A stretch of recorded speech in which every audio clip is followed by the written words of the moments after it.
diniklara ng Justice Committee na sufficient in grounds. Ang sufficient in grounds ang impeachment ni Sara. Dahil sufficient ito in grounds, magpuproceed na po sa hearing. So magpuproceed na sa hearing at naka-schedule na ang sunod na hearing sa March 25. Sa March 25. Ayan mga kabunyog, simula na talaga ng hearing proper. Ilinaw ko lang mga kabunyog,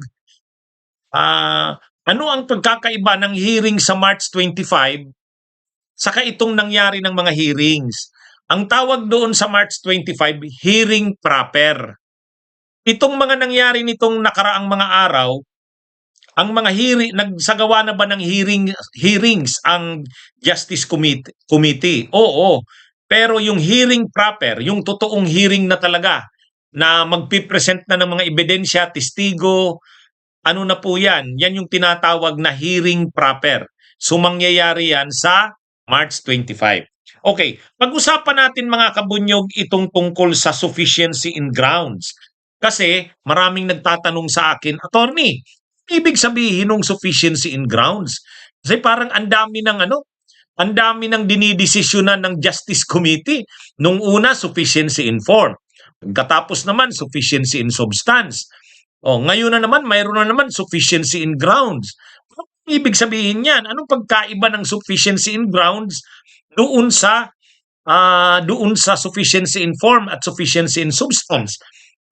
Bakit mayroon pang mga ganyan? At sa totoo lang, kahit nga si Marcoleta, yung anak ni Rodante Marcoleta, yung Paulo Marcoleta, nalito na rin eh. Sabi ni Rodante Marcoleta kanina, bakit nauna nang dinesisyonan na yung sufficiency in form, sufficiency in substance? Dapat inuna muna, may grounds ba para sa impeachment ni Sara?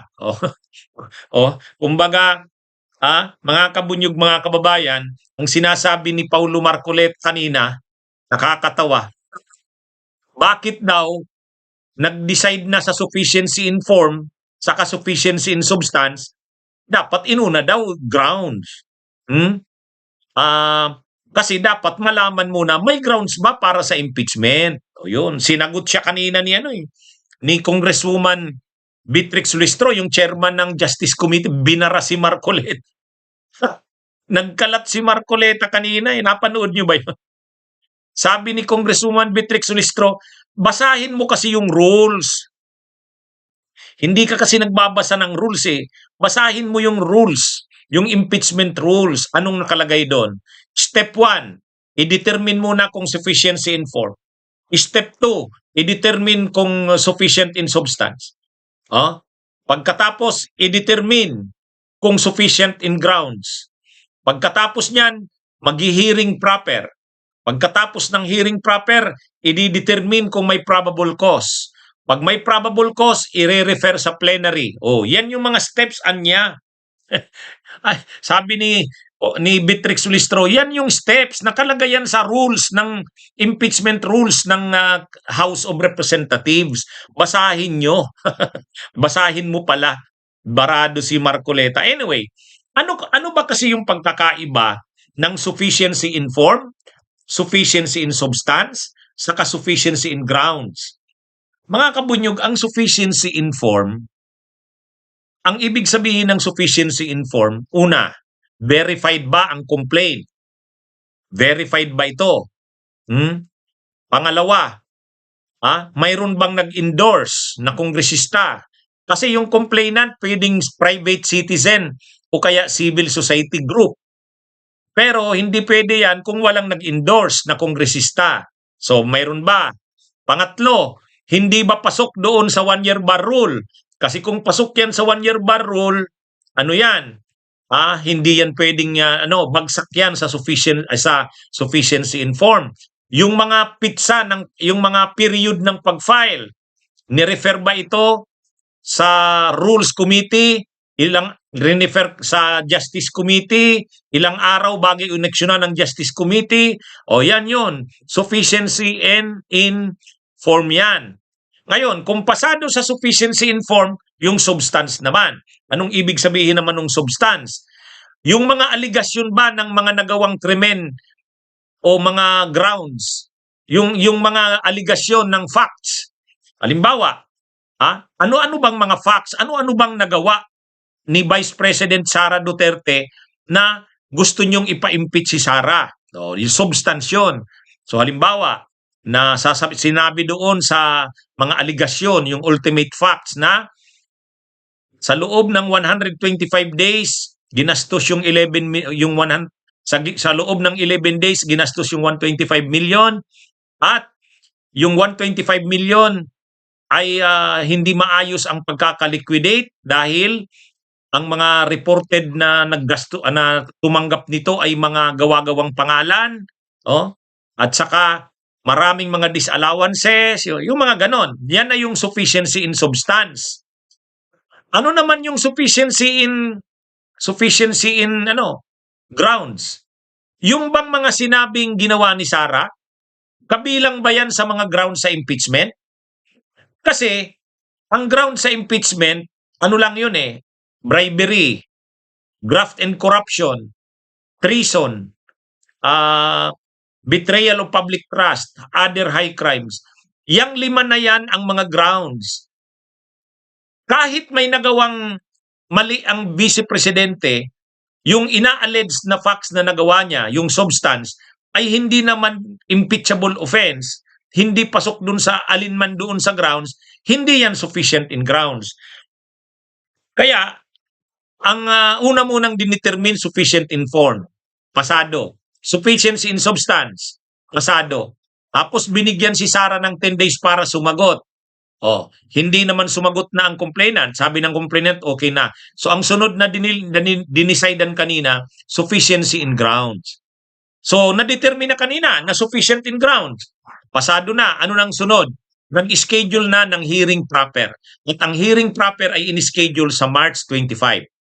Pagkatapos dyan sa hearing proper, magpipresent na dyan ng mga testigo at ebidensya. Kaya tinawag yan na hearing proper. Kasi yung mga nakaraang hearings, pati yung hearing kanina, hearing na din yan. Kaya lang yung hearing proper talaga na magpipresent na ng mga ebidensya at testigo sa hearing proper na yan is starting March 25. At pagkatapos niyang March 25, tuloy-tuloy na yan. Magbe-break lang ng irang araw doon sa Holy Week. Pagkatapos magbabalik na naman April 12 yata. April 12, April 24, yun. Sunod-sunod na yan. Hanggang sa i-determine kung may probable cause. Pag na-determine kung may probable cause, i-refer na sa plenary, magbubutuhan na. Doon na kailangan ang 1/3 na boto. Pag nakalusot sa plenary, dala na sa Senado. Yan mga kabunyog, mga kababayan. Kaya sa totoo lang, hindi ko maintindihan bakit ang sinasabi ng kampo ni Sara Duterte, wala daw due process kay Sara. Mga kabunyog, mga kababayan, nagre-react na ang ating mga kababayan. Ano ba yan? Ang haba-haba na ng impeachment na yan. Hindi pa nga nagtatrial sa Senado, ang dami ng dinadaan ng proseso. Imagine niyo, sufficiency in form, sufficiency in substance. Tapos, binigyan si Sara ng 10 days para sumagot. Pagkatapos, sufficiency in grounds. Katapos maghihiring ang haba-haba. So may mga nagsasabi, ano ba yan? Bakit ganun? Ang totoo niyan, mga kabunyog, yan yung tinatawag kasing due process. Yan yung Pero ang sabi ni Sara Duterte doon sa sagot niya, ang sagot ni Sara, wala daw due process kay Sara. Sa tingin nyo nitong mga pinagdadaanan nitong proseso, sus naman, may gana ka pang mag-question ng due process, ang dami nang pinagdadaan ng proseso. Aabutin pa yan hanggang Mayo. Mga kabunyog, dun pa lang yan sa Kamara, hindi pa sa Senado yan.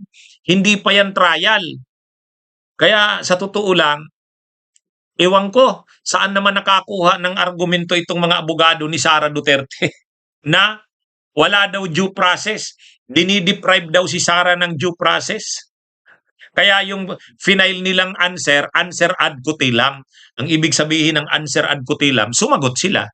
Pero hindi ibig sabihin na sumagot sila, hindi na nila pwedeng questionin yung jurisdiction ng Justice Committee o ng Kamara.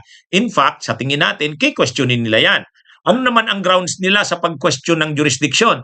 Na violate ang rights ni Sara Duterte Anya, sasabihin na naman nila yan dahil hindi nabigyan ng due process.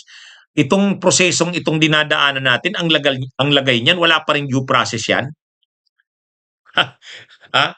Sabi ni Ana Alzaga, isang tambak ng due process ang binibigay kay Sara. Ha?